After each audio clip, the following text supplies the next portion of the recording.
우리가 좀 하고 했는데 우리가 반복합니다. 반복하니까 뭐 들은 것도 그런데 반복해서 또 들은 게 또 듣고 그래야 또 기억이 나고 또 기억이 나야 또 남게 되어지고 네, 그렇습니다. 그래서 우리 두려움 옛날에 굉장히 자세하게 했는데 그거 뭐 다 볼 필요 없고 그 중에서 좀 우리에게 필요한 부분들 두려움에 대한 어떤 공부를 하기보다는 우리 실제로 가지고 있는 두려움에서 해방되는 것이 중요한 거니까 그렇게 좀 관심 갖고 들으시기 바랍니다. 이 두려움에는 여러 가지 종류가 있다는 거 먼저 기억하시고요. 모든 두려움이 다 나쁜 것은 아니다. 두려움은 굉장히 좋은 두려움도 있다. 예를 들자면 뭐 자연적인 두려움이 있죠. 어린아이들이 뭐 가지는 두려움이라든지 좀 그러니까 두려움은 우리 하나의 경고 아닙니까? 경고하는 그런 신호기 때문에 두려움이 없으면 오히려 뭐 밤에 혼자 막 싸다니죠. 우리나라에 굉장히 좀 상대적으로 안전하다 그러지만 이런 뭐 미국이나 그런 데는 저는 어두워지면 밖에 나갈 수가 없습니다. 큰일 납니다. 즉 목숨 걸고 나가야지. 뭐 남미 국가들 하면 밤에 아마 전 세계에서 밤에 아무런 문제 없이 돌아다니는 나라는 없는 것 같아요. 별로 대한민국 빼고는. 대한민국 그렇게 치안이 좋습니다. 더 좋은 나라 있을지 모르지만 그때 우리가 두려움이 없다면은 위험한 일을 많이 당하잖아요. 그러니까 하나님께서 인간에게 보호를 지켜주시기 위해서 하나님께서 우리에게 두려움을 주지 않습니까? 사실은요. 아담과 이브가 왜 선악과 따먹습니까? 사실 두려움을 상실하잖아요. 마땅히 가져야 되는 두려움. 선악과를 먹으면 죽으리라는 하나님의 명령을 그 죽는 두려움을 속아서 그걸 상실했기 때문에 선악과를 따먹지 않습니다. 그러니까 두려움 자체가 다 나쁜 거 아니에요. 이 용기는요. 무조건 두려워하지 않는 게 용기예요. 많은 분들이 많이 오해하더라고요. 이런 두려움은요. 두려워할 것을 두려워하는 게 용기입니다. 그리고 물러설 줄 아는 것도 용기고. 그런데 그냥 무조건 이거는 잘못된 거다 생각이 되어지고요. 어쨌든 두 번째 영적 존재에 대한 두려움 있잖아요. 가르쳐 주지 않아도 귀신 뭐 본다 또는 뭐 영적인 존재를 만난다 또는 생각한다. 그러면 등골이 오싹하고 머리빨이 쓰잖아요. 그거는 우리가 차원이 다른 영적 존재를 대해서 우리 가지는 그런 두려움, 자연적 두려움입니다. 그래서 천사를 보고 다 엎드리잖아요. 엎드리고 기절하고 다니엘도 그죠. 다니엘 같이 하나님과 가까운 사람도 천사들 만나는 거 기절하죠. 엎드려죠. 혼절하지 않습니까? 그러니까 우리 육신이 영적인 걸 감당하지 못한다는 말이에요. 그러니까 그래서 가지는 단순한 두려움, 그냥 귀신 만나도 두렵지 않습니까? 믿음이 없어서가 아니라 그거는 우리와 다른 영적 존재이기 때문에 일어나는 두려움입니다. 그런데 정말 중요한 것은 경건한 두려움이 있죠. 하나님을 마땅히 두려워하고 그리고 하나님의 말씀을 두려워하는 경건한 두려움. 사실 우리가 세상을 두려워하고 많은 두려움이 있다는 것은 결정적으로 이 3번 이 경건한 두려움이 없기 때문에 세상을 두려워하고 사람을 두려워하고 이게 항상 이게 반비례합니다. 하나님을 두려워하는 자들은 사람을 두려워하지 않고 세상을 두려워하죠. 하나님 두려워하지 않고 하나님 뜻대로 살지 않으니까 세상에서 잘못될까봐 세상에서 버림받을까봐 또는 세상의 것을 잃을까봐 두려워합니다. 그래서 이 두려움을 극복해서 제일 좋은 방법이 뭐냐 하면 경건, 하나님에 대한 두려움, 하나님을 경외하는 것을 우리 안에서 증강시켜 나가요. 이 두려움이 없으면은 세상을 두려워하고 이 두려움이 있으면은 세상을 덜 두려워하게 됩니다. 그 다음에 네 번은 뭐냐? 4번은 내면이나 어쨌든 그 내면이란 말은 우리가 그 과거의 상처 물론 이것이 모든 문제 핵심은 아니지만 어쨌든 과거에 큰 두려움 문제를 당했죠. 어렸을 때 뭐 어머니 아버지가 앞에서 죽는 걸 보았다든지 또 뭐 자기 형제가 죽는다 전쟁을 겪었다든지 특히 이제 어렸을 때 그런 내면에서 그런 것을 경험하게 되었을 때는 그 사람은 항상 보이지 않는 두려움이 따라옵니다. 물론 그 두려움에 따라서 사는 것은 잘못된 거죠. 두려움을 가지고 있는 것은 그 희생자잖아요. 그러니까 그의 죄다 잘못이다 말할 수 없어. 그러나 우리가 그 두려움에 따라서 두려운 방식으로 반응하는 것은 잘못된 거죠. 우리가 여기서 말하는 것은 뭐 치유가 됐건 뭐가 됐든 과거에 두려운 일이 있는데 뭐 두려워하지 말라 무슨 뭐 하나님은 자역사 두려움 자체를 제거해 주는데 저는 그렇게 하나님 하지는 않으시는 것 같아요. 여전히 믿음을 가져도 두렵습니다. 과거에 아니 내가 어렸을 때 그 어머니가 내 앞에서 사고 나서 교통사고 죽었는데 그 사람이 아무리 믿음을 가지고 있다고 해서 아무렇지도 않고 막 그 생각만 해도 즐겁고 그거는 기만이죠. 기만이고 인간의 본성을 하나님 본성을 부인하는 겁니다. 두려운 일을 만나면 두렵게 돼 있어요. 이게 하나님께 정하신 법칙입니다. 내가 뜨거운 물에 손을 대서 뒤었어 그럼 두렵잖아요. 그럼 왜 두렵습니까? 하나님 이제 우리 인간이 다시는 그런 일을 잘못되는 반복해서 더 큰 일 당하지 않도록 하나님께 주신 두려움이거든요. 근데 그 두려움을 우리 하나님께 거둬가시기 위해서 안 거둬가시죠. 그러니까 지혜라고 하는 것은 여러분이 과거에 큰 상처나 어려움을 만나고 어떤 고통을 당했을 때 아마 은혜 받고 성령 충만 받고 치유 받으면 막 기억조차 없어지고 뭐 그런 거 기억에 큰 상처가 안 된다는 말은 내가 아무리 생각해도 조금 과장된 말 같아요. 그럴 분도 있을 수 있겠지만은 나는 그런 걸 추구하는 것은 굉장히 잘못된 방향, 믿음의 방향이 아니다 그렇게 생각이 듭니다. 근데 뭐예요?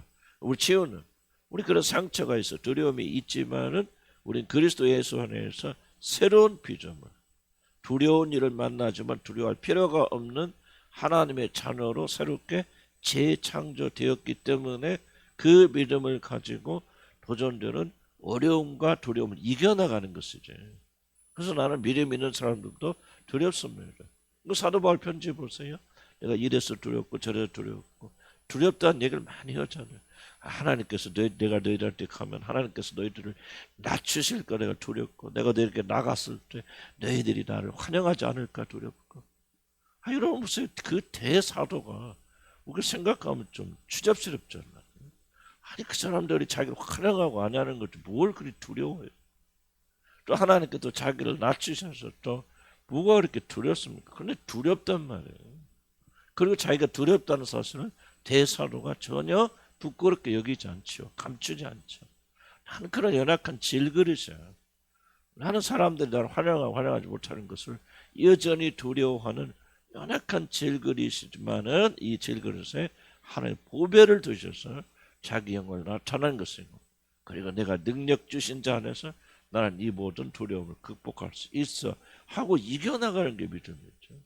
많은 사람들은 아주 이 믿음의 가짜 영웅주의 할 수 없는 것을 하려고 할 수 없는 걸 자랑한다. 나는 뭐 그런 거는 이제 전혀 문제가 되지 않나. 이렇게 그건 자기 자랑이죠. 베드로 보세요. 내가 죽을지언정 저를 배반하지 않고 이 모든 사람들이 저를 모른다고 저를 떠나가도 나는 그렇게 하지 아니하겠나요. 그러고 나서 다굴기 전에 세 번 부인하잖아요. 인간이 그런 거예요. 사도 바울 보세요. 나는 참 그 위대한 사도가 저 서신을 통해 자기 자신의 연약함을 전혀 감추지 않잖아요. 나는 연약한 사람이야. 나는 너희와 똑같은 사람이야. 엘리야가 성정이 우리가 똑같은 성질을 가진 사람이죠. 뭐 그런 이야기 하잖아요. 그러니까 성경에는요 인간 연약함과 실수와 실패를 다 있는 그대로 기록합니다. 그걸 피하지 않아요. 그래서 성경이 진실되는 거예요. 위대하기 때문에 위대한 일을 하는 게 아니에요. 우리 안에서 역사하신 그분이 위대하기 때문에 우리가 이 모든 걸 넉넉히 이겨나갈 수 있는 줄 믿습니다. 아멘. 그래서 내면에 있는 상처가 있고 이 상처가 굉장히 중요하다 중요하지 않다? 중요합니다. 왜 중요합니까? 이거를 영향받지 않는 사람 아무도 없어요. 굉장히 강력한 영향을 행사합니다. 나는 이걸 굉장히 간과했거든요. 아무것도 아니다. 뭐 그런 거 가지고 우리는 예수 믿는 사람 그리스도 예수 안에 쉽죠. 근데 안 해요. 강력합니다. 근데 중요한 것은 우리는 더 강력한 은혜가 주어졌다. 그래서 그걸 가지고 싸워서 이기도록 하나님께서 그것이 하나님의 뜻이지 그 문제를 부인하는 것. 마치 자기 신앙의 영웅이 되어져서 마치 하늘에서나 이루어질 것을 마치 이 땅에서 이미 자기들이 다 성취한 것 같이 그렇게 자기 자랑하는 것은 실패고 하나님의 뜻이 아니다. 사단이 일으키는 파괴적인 두려움이 있습니다. 하나님이 일으키는 두려움도 있죠. 그렇습니다. 이스라엘 공격한 아람 군대를 하나님께서 두려움을 일으키시고 또 야곱의 식구들을 추적해 죽이려고 하는 그런 부족들에게 두려움을 일으켜서 하나님이 그를 추적하지 못하게 했어요. 바로와 또 그 백성들이 두려움을 일으키죠. 그래서 하나님이 일으킨 두려움도 있다면은 사단이 우리 마음에서 일으키는 두려움이 있는데, 근데 그 두려움은 내면에는 우리 두려움과 굉장히 밀접한 관련이 있다. 아무것도 없는 사단이 그렇게 할 수는 없다. 그래서 우리는 이걸 잘 기억하셔야 돼요. 그래서 우리는 싸우는 거예요.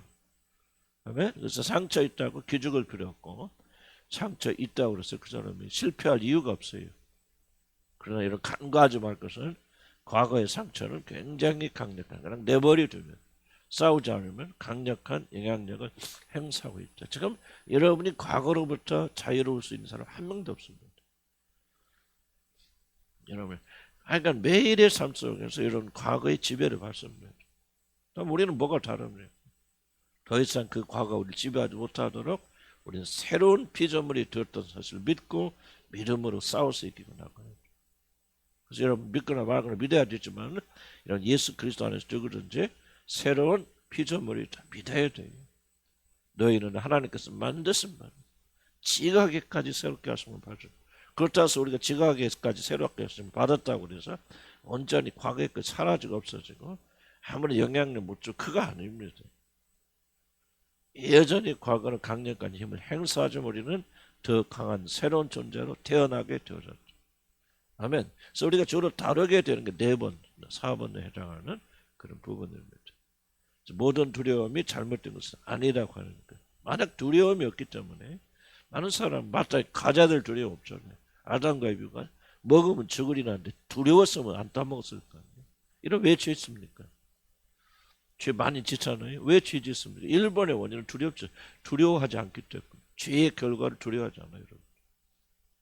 저와 여러분이 회복되는 것은요. 모든 두려움을 제거하는 거 아니에요.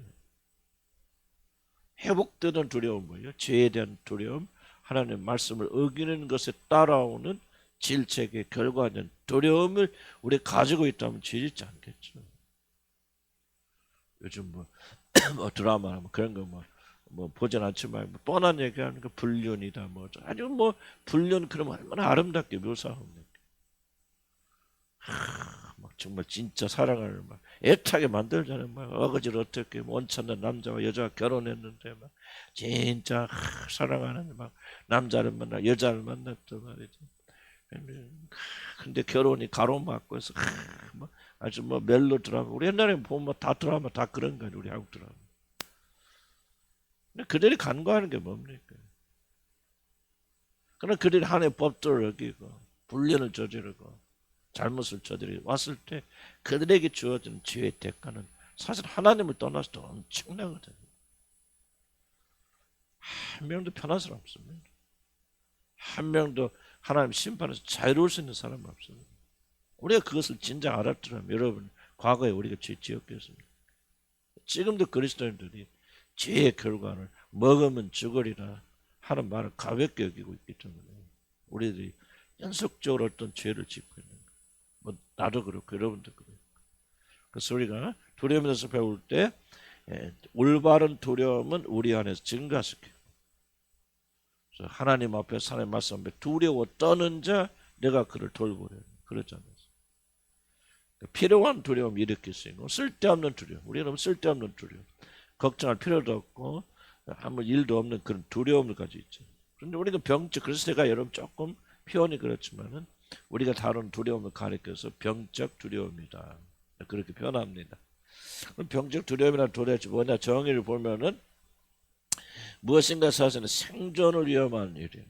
이게 지금 생존을 위협하는 끝났다 죽는다 뭐를 그렇게 위협하는 그런 일이야. 다 실제로 그런 건 아니지만 우리가 그렇게 느끼죠. 아픈다고 다 죽습니까? 그러나 과거에 자기 어머니나 아버지나 가까운 사람이 아프다. 감기 걸렸잖아요. 그 다음날 죽었다. 트라우마가 있다면 그런 충격을 가졌다면 감기만 들어도 죽는 신용하죠. 죽는 공포를 가지고 있죠. 그래서 무엇인가 자기 생존을 위협하는 꼭 그것은 반드시 굉장히 엄청난 일이 아니어도 줍니다. 조그만 감기 같은 조그만 일이라도 많은 그런 난리가 나는 거죠. 생존을 위협하는 그런 일이나 사람 앞에서 그런 위협으로부터 자신을 지킬 수 있다고 믿어지는 모든 소망이 살아. 그러니까 어떤 어려움이 있다고 해서 다 두려움을 가지는 거 아니죠. 이것은 항상 무엇과 같이 가냐면요, 소망과 같이 연결되어 있어요. 어떤 어려움이 있지만 내가 그걸 빠져나올 길이 있다, 해결책이 있다, 그러면 두려움, 공포에 빠지지 않습니다. 소망이 살아. 이걸 잊어버려. 이게 굉장히 중요한 요소입니다. 두려운 일이 있다고 다 두려워하는 거 아니에요. 죽을 일 있어도 하나님 지켜주신다. 또는 이게 돼도 반드시 잘 될 거야. 뭐가 있으면 소망이 있으면 우리는 두려움에 빠지지 않습니다. 두려움이 왜 영적으로 치명적이냐면 우리가 두려워하는 이유는 전 병적인 두려워하는 이유는 소망을 잃었기 때문에 하나님과 관계나 또 그런 면에서 소망을 잃어버렸기 때문에 두려움이 오거든요. 그래서 두려움이 왜 우리가 영적 상태 어떤 거를 점검할 수 있는 그런 기준이 되고 잣대가 되는 것은 감사와 함께 두려움. 감사는 없고 두려움이 많다. 뭘 말합니까? 소망이 사라졌다. 하나님에 두었던 소망이 약해졌다니. 그래서 두려움이 몰고 오거든. 그래서 이걸 여러분 항상 기억해야 돼요. 그러니까 뭐가 없는 상태의 두려움은 모든 소망을 다 잃어버린 상태. 소망이 있으면 두려워하지 않습니다. 그래서 이런 위협으로부터 자신을 지킬 수 있다. 모든 소망이 사라지고 끊어질 때 우리 영혼에 일어나는 단순한 몸이 아닙니다. 몸도 따라오고 혼도 따라오겠지만 가장 깊은 것은 우리 영혼에 일어나는 깊은 공포 말합니다. 큰일 났다, 죽었다, 망했다, 끝났다. 우리 영혼이 깊은 데서 막 올라오게 되어요. 아무것도 아닙니다. 저도 이번에 영국에 가서 지갑을 잃어버렸을 때 크레딧 카드고 뭐고 돈이고 다 잃어버렸다. 나중에 찾았지만 그때 올라오는 그때 내가 충격을 받으니까 내 안에서 올라오는 이 두려움, 공포, 하여간 그래서 제가 굉장히 그때 많이 깊이 생각하고 기도하고 도대체 이게 뭐냐 많은 그런 좀 반전을 가져다줘. 도대체 내 믿음이 무엇이고 어디에 있는가.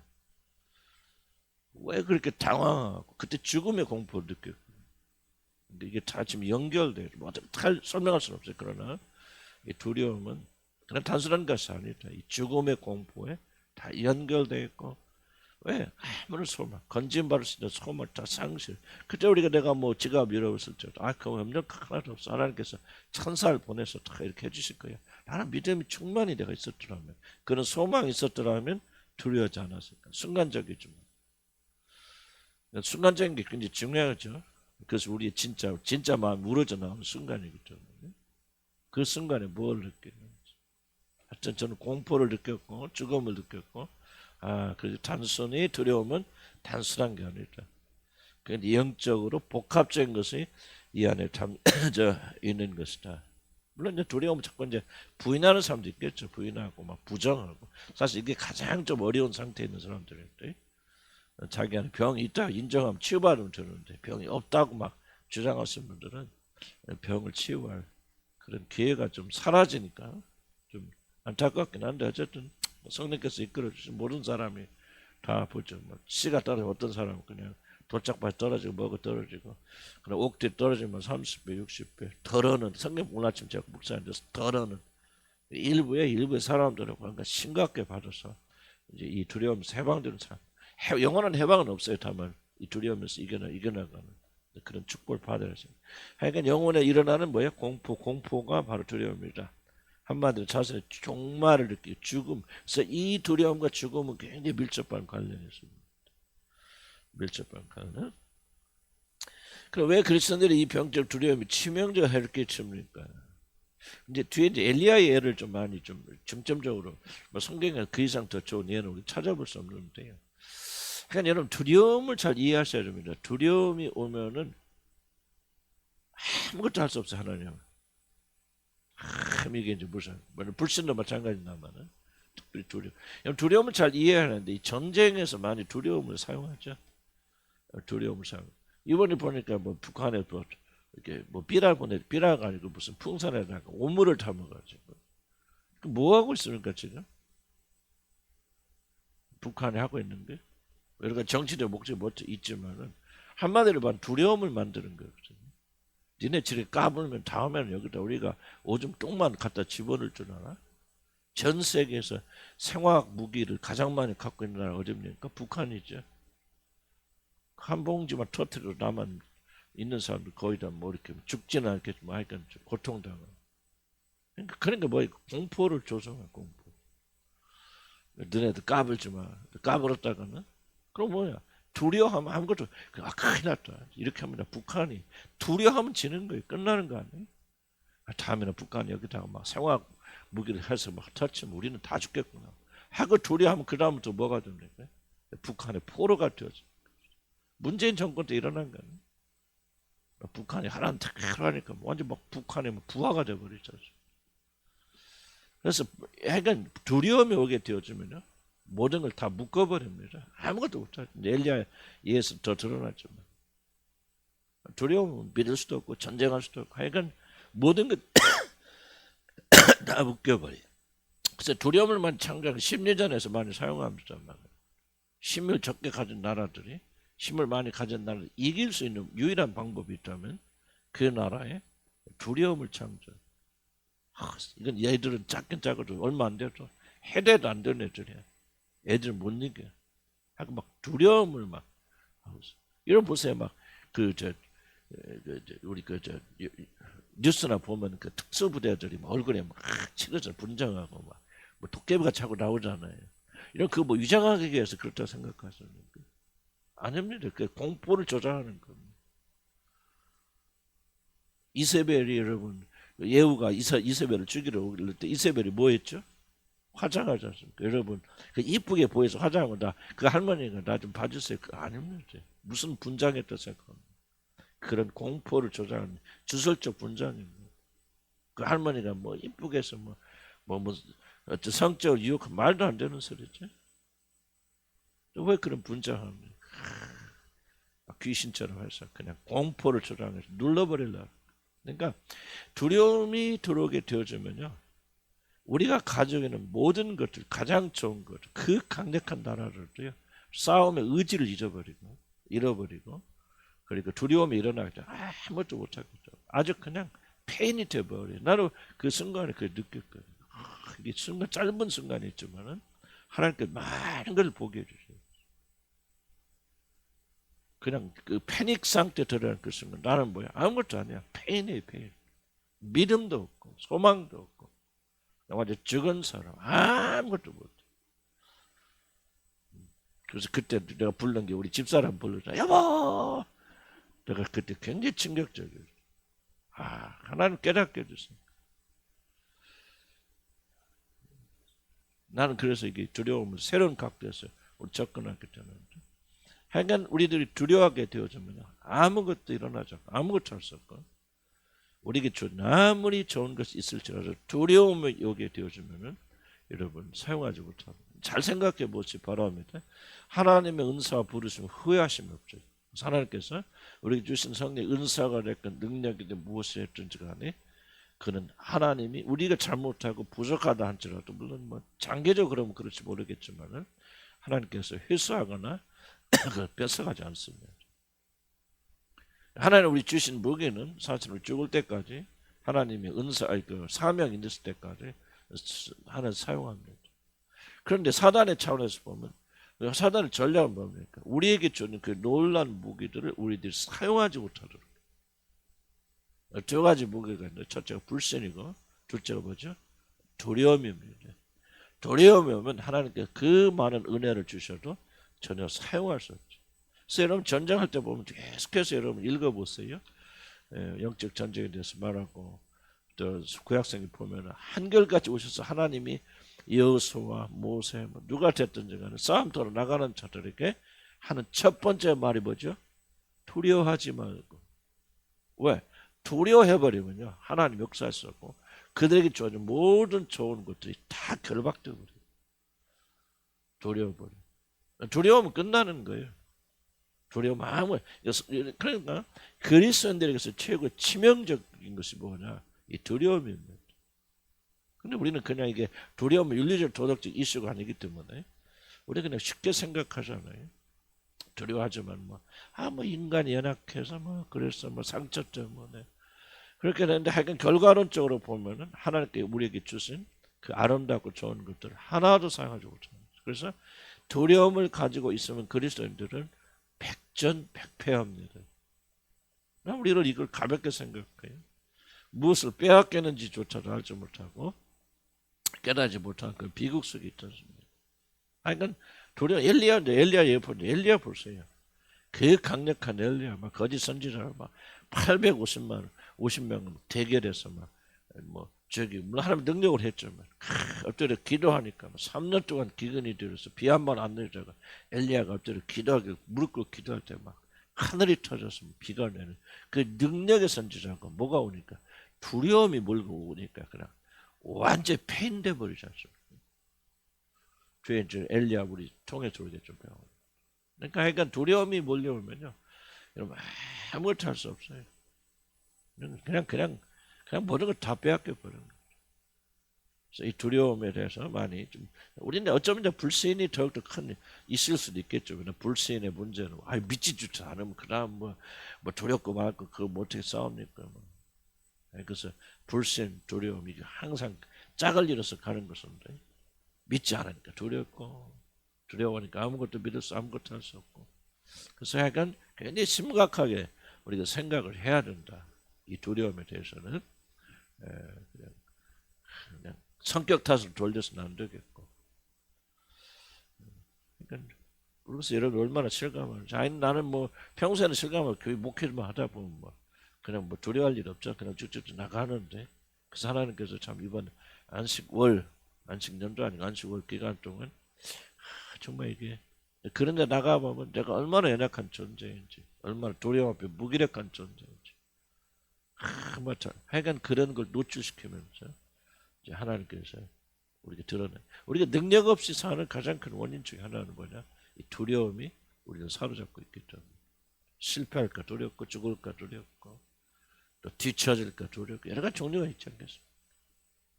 그래서 하여간 좀 굉장히 좀 믿음의 전진 원하시는 분들은 심각하게 생각하고 그렇게 되겠다. 하여간 치명적이다 그만 기억하시기 바랍니다.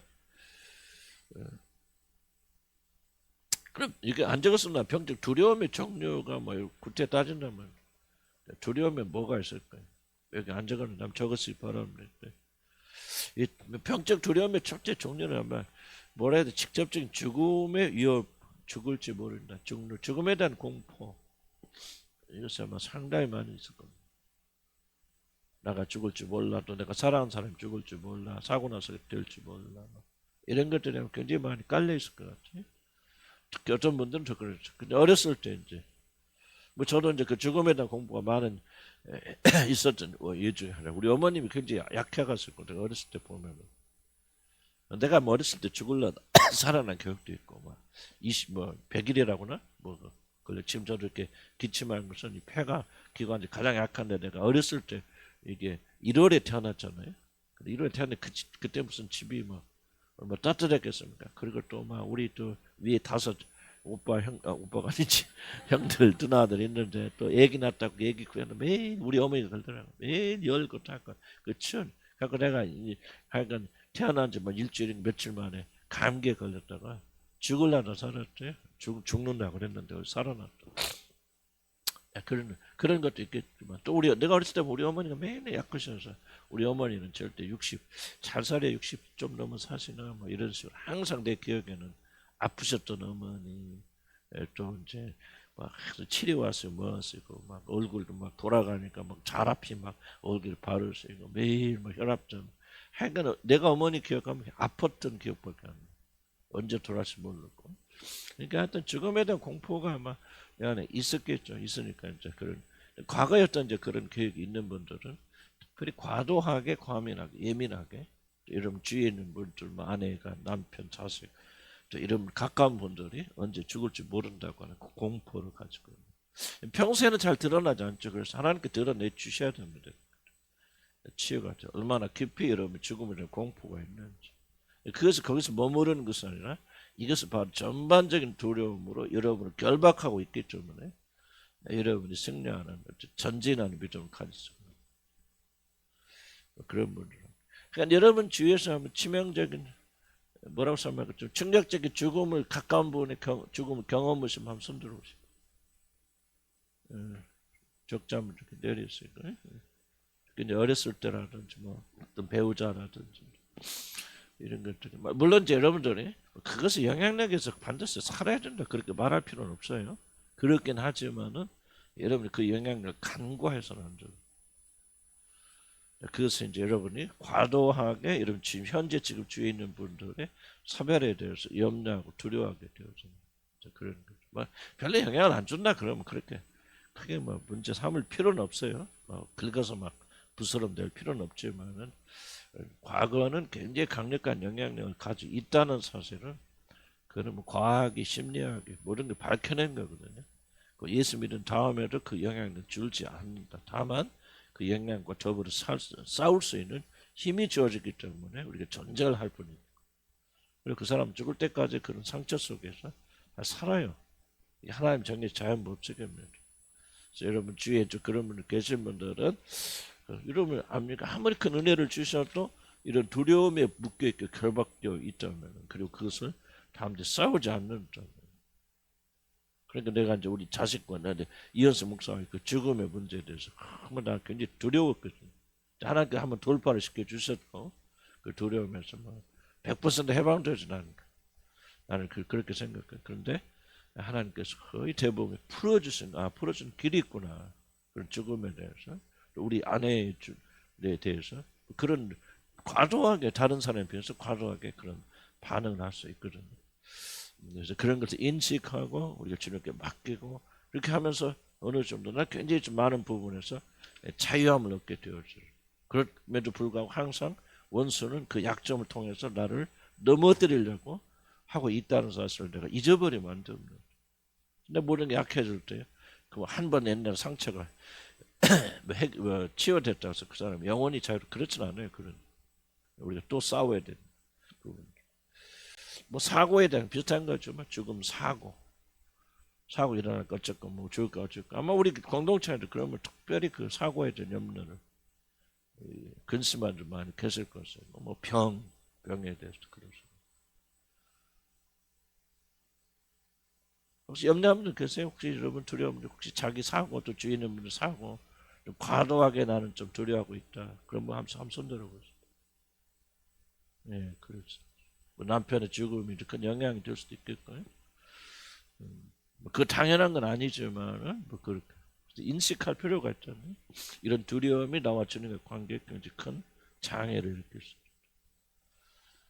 남편도 갑자기 사고로 죽었기 때문에 혹시 영국이라도 어쨌든 모르겠죠. 조심하고 기도하는 건 좋지만은 그런 두려움을 과도하게 내가 가질 수 있겠구나 하는 것은 인식 정도는 해야 되고 그리스도 안에서 새 몸. 그러니까 정말 이 부정적 에너지가 어쨌든 영국한테 갈 거 아니에요. 좀 그런 부분을 기억해 주시기 바라고요. 근데 실패에 대한 두려움도 그런 게 있겠죠. 실패에 대한 두려움. 어떤 사람은 죽음보다 더 강력. 실패에 대한 두려움 이게 큽니다. 뭐 상식적으로 많이 배웠지만 성공에 대한 열망이 큰 게 아니고 실패에 대한 두려움. 실패하지 않으려고 성공하는. 내가 성공한 사람들에게 막 이것보다 이게 보이는 것은 그러게 갖고 실제 보이는 게 아닌 것은 실패에 대한 두려움. 지속적으로 실패. 해려도 안 된다, 안 될 것이다, 뭐다, 또 안 되면 어떡하지. 실패에 대한 두려움. 이런 것들. 아마 크게 성공하지 못했던 사람들. 부모의 기대가 있었지만은 그렇게 성공하지 못했던 분들은 저 같은 경우도 실패에 대한 두려움 끊임없이 있겠죠. 저도 여기서 벗어난 게 얼마 되지 않아요.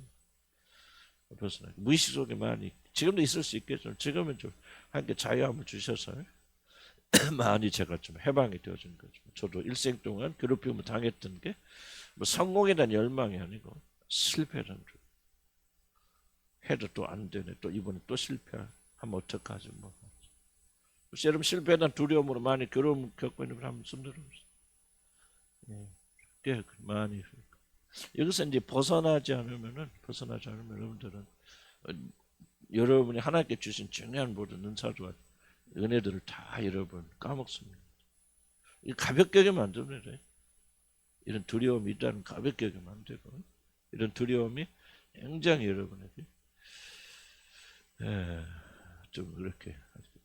그래서 이런 사람 자꾸 뭐랄까 시도를 하죠. 자꾸 시도를 하는데 시도를 하는 이유는 뭐냐면 실패를 뭐 하지 않기 위해서 좀 맛보는 것을 연기하기 위해서 계속 뭔가 시도하는 그런 것도 많아요. 하여간 좀 여러분들 그래 얼마나 많은 에너지들이 소비됩니까?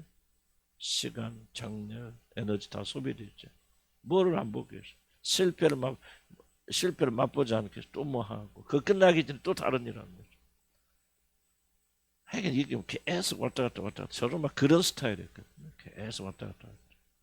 이거 끝나기 전에 저거 한다면 왜 분명히 실패로 끝나. 그러니까 실패를 맛보기 전에 새로운 일을 시도함으로 뭐합니까? 실패를 맛보지 않으려고. 아마 제가 볼 때는 여러분들이 이 실패에 대한 두려움이 제일 크지 않나, 많지 않나 그런 생각이 들어요. 하여간 성령께서 뭐 당장은 아니지만 깊이 깨닫게 해주세요. 뭐 나 그거 뭐 이겨내고 극복했는데 뭐 그렇게 말할 때 여러분이 자유예요. 그러나 뭐 꼭 내 말이 옳은 것도 아니고 정말 여러분이 큰 문제가 된다면 성령께서 그 들춰내시겠지. 들춰내셔서 보시겠다. 특히 어떤 사람들인데 사람을 굉장히 많이 두려워. 우리 공동체는 아직도 좀 사람을 많이 두려워하는 그런 것들. 사람들 눈치 보고 뭐 하고 그런 것들이 있을 수 있고 우리 교회 안에서 그럴 수도 있고 그런 것도 있고. 근데 어떤 사람은 또 이제 내가 툭툭 튄다고 해서 그 사람이 사람을 두려워하지 않는 건 아니거든. 나는 할 말 다 하고 살아. 난 사람 두려워하지 않아. 꼭 여러분 두려움이 없기 때문에 그런 거 아니거든. 반대 작용으로 할 수 있는 거. 두려움 많기 때문에 사람 두려워하기 때문에 자기 자신의 두려움을 감추기 위해서 사람들에게 막 이렇게 싸우고 다투고 그런 분들 계신죠. 사실 그 사람 마음속에는 사람을 두려워하는 마음이 강력하게 있다. 이게 양쪽 뭐 다 내가 설명할 수 없지만 하여간 적지 않은 분들이 사람에 대한 굉장히 큰 두려움, 공포를 가지고 사람 두려움 하나님 두려워하지 않습니다. 뭐 그다음에 이제 뭐 또 여러 가지 상실, 부족에 대한 두려움이 있겠죠. 뭐 돈이 없다, 뭐 재산이 없다, 뭐 어떻게 살지, 또 나이 들면 은퇴하면 이런 것도 다 염려, 근심, 두려움 아니겠어요. 그러니까 술을 해할수록 많은 두려움이 있겠죠. 성령께서 하면 여러분 마음이 조명을 열린 마음을 가지고 있어요. 주님 치유하게 원하고 내가 이런 죄에서 벗어나기 원합니다는 간절한 마음이 있으면 성령께서 그 마음을 열어서 보여주실 것입니다. 저도 뜻하지 않은 그 사건들이 얼마나 내가 이 두려움에 사로잡혀 그 두려움이 어떻게 내 영혼에 충격적으로 하나님 보여주십니다. 하나님께서 아마 때가 되면 그런 걸 드러내 주시고 하나님 급하시잖아요. 하나님께 여러분 치유하시고 변화시키려고 원하신다면은 그런 마음을 주시고 이러면 앉아서 아무리 강의 들어도 나와 연관성을 가지지 못한다면 이건 뭐 속의 격리기죠. 아무런 영향을 주지 못하 그냥 이런 왔다 갔다 하는 거. 그저 뭐 그것도 정성이겠다. 그러나 깊이 치유되려면 뭔가 참여해야 되잖아요. 이런 병원 가서 병난 사람 보니까 의사에게 자꾸 자기 병을 이야기하고 나누고 그런 사람 결국은 병도 발견하는 거 아닙니까? 문진을 하고 나 병 있는지 없는지 의사 선생님 한번 맞춰보세요. 뭐 그런 사람은 안 되죠. 신앙도 똑같은 일. 그래서 여러분들이 이제 믿음이 자라면서 이 죄가 얼마나 심각한가 하는 것을 여러분 깨닫게 될 겁니다. 믿음이 자라고 하나님과 관계가 깊어지지 않으면요, 이 죄에 대한 심각성을 느끼지 못하면 윤리도 없지 뭐 나 옛날같이 뭐 바람 안 펴 옛날같이 뭐 나쁜 짓 안 해 옛날같이 뭐 그렇게 하는 거 나는 그래도 이렇게 생각하면은 여러분들은 더 이상 나가기 원치 않죠. 그러나 주님과의 관계가 더 깊어가면서 정말 하나님께서 정말 마음에 싫어하시는 것이 진짜 무엇인가를 여러분이 인식하게 된다면 뭐 도둑질하고 음란한 것보다는 더 큰 이슈가 뭐예요? 사실 두려워하는 거고 믿지 않는 거고 우리가 지금 가나안의 7부제 다루는 그런 이슈를 교만한 거고 탐심이고 이런 모든 것들이 큰 이슈들이잖아요. 근데 이런 것들은 뭐 교회에서 뭐런 이야기 안 찾습니까? 오히려 그냥 덮어둔 편이고 이런 것까지 뭐 이렇게 하나 뭐 그런 식이지. 오늘 성령께서 아마 여러분들 조명을 해주시는데 사모하는 마음을 가지셔서 주님 앞에 더 올바른 사람 되어지고 또 주님께 나가가려면은 반드시 이런 두려움이 상당히 내 무의식 속에서 나를 장악하고 있을 거야. 그러니까 이런 두려움을 가지고 있는 사람이 우리가 얼마나 하나님을 의지하겠습니까? 얼마나 믿고 하나님 사랑하겠습니까? 겉으로 드러나는 거죠. 겉으로 그런 것 같죠? 속는 거 아니에요? 근데 우리 속사람 진짜는 뭔가 딱 드러나 보면 야 그렇구나 내가 이렇게 하나님 의지하지 않고 있고 하나님의 소망을 두고 있지 않고 난 지금도 부끄럽고 앞으로 계속해서 하나님께 매달려 기도하는 부분에 모든 걸 상실했어. 왜 그때 하나님께 감사하지 못하고 믿음의 영웅이 두고자 하는 그런 건 얘기가 아니거든. 그런 상황에서도 하나님의 기적을 베푸시고 하나님의 기적을 이게 드러냈을 중요한 도구잖아요. 기회가 되어지고 그때 사도 바울 어땠어? 사도 바울 그 자리에서 하나님을 찬양했을 것 같아. 감사했을 것 같아. 나만 그렇게 못된 거야 되는 것보다는 난 그렇게 되고 싶어하는 소원이 있단 말이야. 나는 그렇게 예수 믿고 싶지. 그냥 평소에는 뭐 내가 그럴듯하게 믿음 좋은 척하고 다 그런 척 하다가 어떤 막 인생 깊은 위기 속에 들어가면 언제 하나님이 어디 계시냐고 그렇게 나 부인하는 사람이 되고 싶지는 않아. 지금 여러분이 오늘 여기 앉아있는 여러분이 신앙이 아니에요. 여러분이 뭐를 믿고 있는지 아무도 모릅니다. 극한 위기 속에 들어가서 모든 걸 다 상실했을 때 그때 여러분 안에서 진짜 뭐가 나오겠습니까? 이게 진짜 신앙 아닙니까? 뭐 좋은 환경 속에 사람들이 보는 앞에서 하나님 찬양하고 감사하고 이게 믿음인가요? 나는 굉장히 많은 생각 이번에 많이 했어요. 도대체 믿음이라는 게 무엇입니까? 주님? 믿는다는 것이 도대체 무엇입니까? 그냥 좋은 환경 속에서 그냥 찬양하고 감사하고 목사나 선교사를 보면 그 환경 위에는 나가본 적이 없으니까. 내가 2달 밖에서 살아보니까 내 믿음을 알겠더라. 그렇죠. 내 믿음이 얼마나 형편없는가, 얼마나 부족한 사람인가를 세상 속에 들어가서 나를 그냥 거기는 뭐 교회도 없고 뭐 완전히 100% 달러 환경 아닙니까? 교회 갈 수도 없지. 교회도 없지만 24시간 안 믿는 자들 속에서 살아야 되지만 상황 속에서 부딪히는 모든 상황들은 다 세상과의 부딪힘이지. 나는 뭐 태어나서 그렇게 해본 적 처음이야. 나는 교회만 알던 사람. 그때 뭐가 드러나냐? 내 믿음의 진면목이 드러나다. 참 내가 부끄러운 믿음을 가지고 있고 나는 이런 믿음이야 참된 믿음을 가지고 원한단 말이죠. 그런데 마음에 소원을 주는 게 들어주시고 하나님께서 내 자신이 얼마나 부족한 사람인가를 드러내 주시는 아무튼 저한테는 굉장히 유익한 그런 기간이었고 그래서 많이 생각하게 해주셨어요. 평소에도 강조했지만 더 깊은 의미로 도대체 믿음이 무엇인가? 믿는다고 하는 게 도대체 무엇인가? 복음이란 게 무엇이고 복음의 능력과 복음의 위력이 무엇이고 우리끼리 앉아서 복음을 이게 무슨 의미가 있는가? 세상 속에서도 정말 적나라하게 예수의 복음이 무엇인가를 제가 모든 걸 다 상실하고 정말 앞이 캄캄하다 내가 지갑 잃어버렸을 때 한국이야 뭐 전화가 끝나지 뭐 거기는 뭐 돈이고 지갑이고 싹 없어져 버립니다. 근데 그야말로 그냥 문자 그대로 나 홀로 남게 되어졌는데 그 상황 속에서 하나님께서 섭리하셔서 이런 어려움을 주신 줄 알고 그 자리에서 왜 내 마음속에서 기쁨과 감사함이 나오지 못하는 당황하고 두려워하고 죽음의 공포를 맛보고 도대체 이게 뭐냐 말이지. 나는 굉장히 좀 심각한 고민을 좀 많이 해서 나는 좀 근본적으로 내 신앙을 바꾸지 않는다면 그래서 주님이 말씀하시고 기도할 감사하면 생각해봐라 너. 나 생각하면 감사할 게 밖에 더 있냐. 근데 내 믿음 아니라면 불평과 불만이 막 모자라고 왜 나한테는 안 주시고 저는 그런 무의식적인 사고들이 안에 그러면 하나님은 내 마음의 중심을 보시는지 내가 하나님 앞에 서게 될 때 뭐라고 할 수 있느냐. 조금 모르겠어. 내가 뭐 옳은 건 아니지만 나는 굉장히 많은 좀 고민을 좀 하고 있고 도대체 믿음이 무엇이나 집에 돌아와서 여러분 뭐 남편과 안 했어요.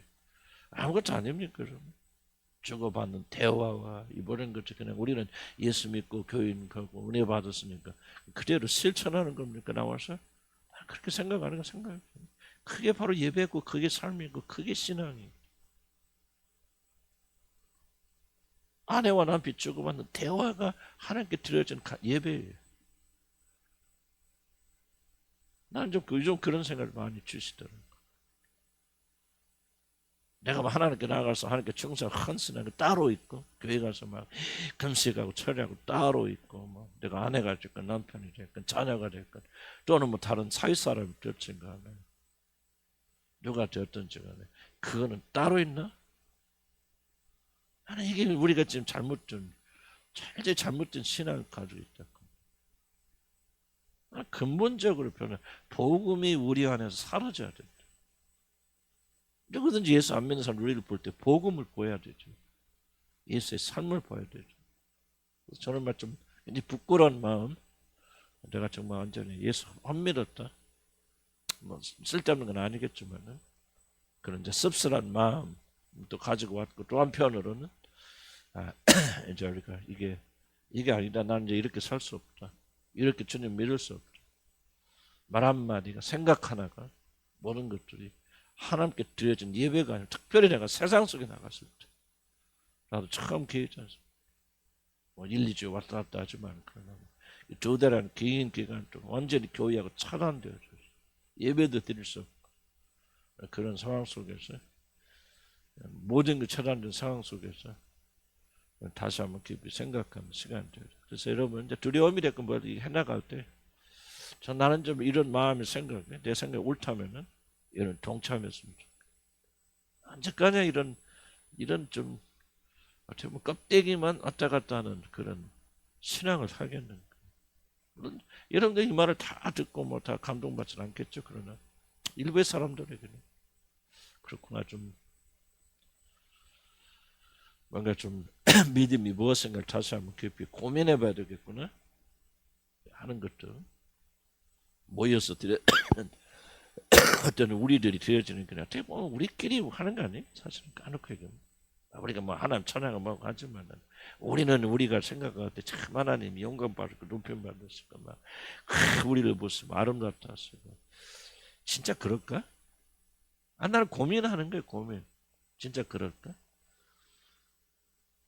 그렇잖아. 우리 삶 자체에 정말 어떻게 보면 내 대화 한마디, 이 사람을 대화할 때마다 아버지 영광, 아버지 이름을 생각하면서 그분이 내 삶 속에 내 대화에서 우러져 나오는. 나는 교회 자체를 부인하는 게 아니고 오해하지 마시고. 정말 이게 뭐 하여간 그렇잖아요. 뭐 아내에 대할 때, 아내 말할 때, 저는 요즘 굉장히 많이 고민합니다. 생각하고. 단순하게 그냥 내가 변화되겠다, 행복을 위해서 그게 아니고, 뭔가 이게 진짜 내가 복음을 알고 주님이 내 안에 거하신다면 이게 뭐가 달라져야 될 거 아니에요. 뭐 말 한마디 달라져야 될 거 아니에요. 우리가 이런 것도 인식하고 믿어왔단 말이에요. 그래서 내가 막 가서 하고 싶은 대로 다 집에서는 하고, 뭐 사회 직장 나가서 막 제가 믿는 사람이 아닌 사람인지 전혀 구분 없이 그렇게 살고, 교회 와서는 그냥 각자 교회 들어오는 순간부터 거룩해지기 시작해서 그냥 완전히 그 안에서 이게 지금 우리 뭐 하고 있는 거냐. 뭐 여러분이 그렇다는 얘기가 아니에요. 만약 그렇다면 이건 뭔가 좀 우리가 믿음이라는 자체가 전혀 왜곡되어 있다는 생각. 무슨 뜻인가 이해가시죠? 이제는 우리가 여러분들이 충분히 성장하고 하나님 자녀가 되고 하면 영이 거해서, 나는 이렇게 이제 진짜 머릿속에 뭐 이런 말은 전에도 많이 들으셨겠지만 이제 여러분 진짜 고민해야 될 때가, 난 충분히 여러분 그만큼 성숙하고 성장했다는 뜻이죠. 이제 여러분 이렇게 달라져야 된다. 다른 삶을 살아야 되겠죠. 그래서 예수 믿는 우리들이 전혀 세상 속에 사는 삶이나 예배드리는 삶이나 달라서는 안 된다. 그런 취지로 우리가 좀 이 말씀을 해나갈 거예요. 그래서 하여간 여러분이 나를 2달 동안 쉬게 한 걸 참 잘했다. 에? 그래서 목사님 많이 생각, 나는 처음에 이게 좀 양심의 가책도, 아니 다른 분들은 안식년 만나면 다 그냥 어디 그만 공부하러 가고, 가서 더 막 어디 가서 막 더 성경도 배우고 막 기도원에 들어가고. 그런데 나는 뭐 이게 뭔가 막 한쪽에 그런 마음도 있었는데 또 지나가면 저 합리화시키는지 몰라도 좀 많이 생각하게 하는 시간이었구나. 굉장히 나의 어떤 근본적 문제를 보게 하셨고 이제 저는 다른 삶을 살도록 주님이 인도하셨구나. 그래서 하나님께 감사드리고 하나님께 찬양드리고 네, 그렇습니다. 아멘. 그래서 이런 여정을 같이 나가다 보면은 우리 주님 한 교회가 내년 대후년 갈 때 더욱더 성숙한 교회, 누구든지 와서 정말 은혜 받는 교회, 정말 오히려 정말 기뻐하는 그 예수 그리스도 모습이 그냥 살아서 전파되는 그런 교회가 되길 주님 한 축복합니다.